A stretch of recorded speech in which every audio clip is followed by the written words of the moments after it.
She cheated on me with 2 people, but that wasn't even the worst part.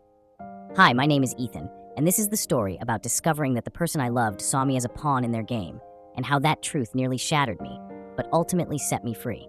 It all started with Sarah, a woman who seemed like she stepped out of a dream. We met at a local bar, her sharp laugh and bold confidence pulling me in like a magnet. The early days were fire, late-night drives, deep conversations, and plans for a future together.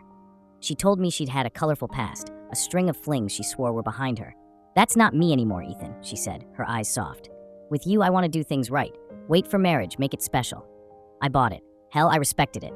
I thought we were building something real. But 6 months in, things started to unravel. Subtle at first, like a faint crack in a windshield. Sarah used to talk about when we're married, sketching out our life together. Then it shifted to if we're married. A small word, but it hit like a warning shot. She'd vanish for hours, claiming she was with her family. To back it up, her mom would send me photos, Sarah smiling at her parents' house, looking like the perfect daughter. But my gut wasn't buying it. Something was off. One Saturday, I couldn't shake the feeling. Sarah said she was spending the day with her family, but when I texted her mom to ask how they were doing, the response floored me. "Oh, Sarah stopped by for 5 minutes to take a picture and say hi," her mom replied. "She's been gone for hours." My blood ran cold. Sarah had been AWOL for 4 hours. Where was she? That was the first domino to fall. The red flags piled up. She'd guard her phone like it was Fort Knox, snapping it shut when I got too close.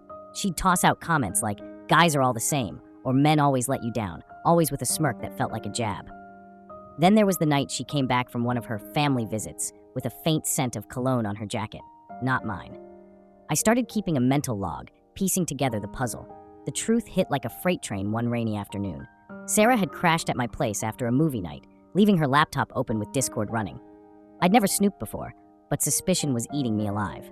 I sat down, heart hammering, and scrolled through her messages. What I found was worse than any nightmare. She was sexting 2 guys, strangers to me.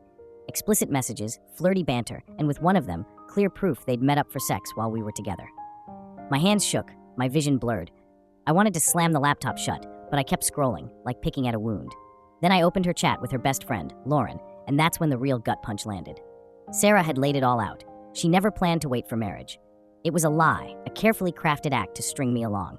She bragged about chasing hot guys who used her for fun, no strings attached. But me? She called me decent looking, but not on their level. In her eyes, I was the stable guy, the one who'd treat her like a queen, pay for dates, and play the part of the devoted boyfriend, while she lived a secret life. I was her safety net, her fallback plan. But the plot thickened. As I dug deeper into her Discord, I found a group chat with Lauren and another friend. They were planning a weekend trip to a nearby city, Sarah, Lauren, and one of the guys she was messaging, a dude named Jake. The messages hinted at a cover story. Sarah would tell me she was going on a girls' trip, but Jake would be there, and they weren't planning to sightsee. My stomach churned. This wasn't just cheating, it was a calculated double life. I could have confronted her then, but I wanted answers.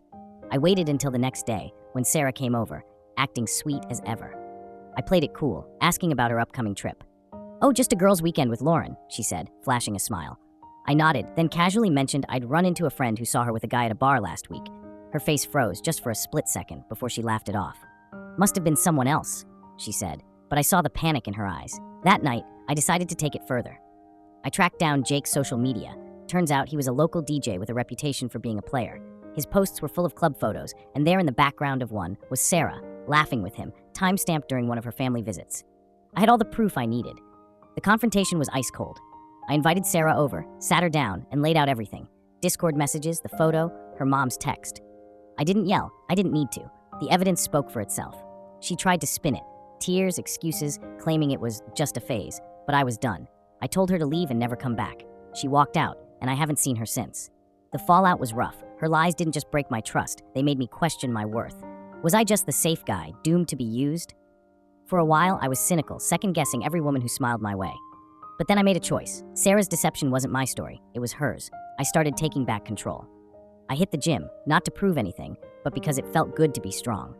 I reconnected with my boys, the ones who had my back, and I started digging into my own passions, picked up photography, something I'd always wanted to try. One day, I got a message from Lauren, of all people. She apologized, said she was done covering for Sarah, and told me Sarah's hot DJ was already out of the picture, replaced by another fling. It didn't make me feel better. It just confirmed Sarah was chasing a fantasy that'd never last. Now I'm rebuilding, one step at a time. I'm not naive anymore, but I'm not letting her lies define me. The next woman who comes into my life will have to be real. No games, no double lives. I'm Ethan, and I'm writing my own story now, one where I'm the hero, not the fallback.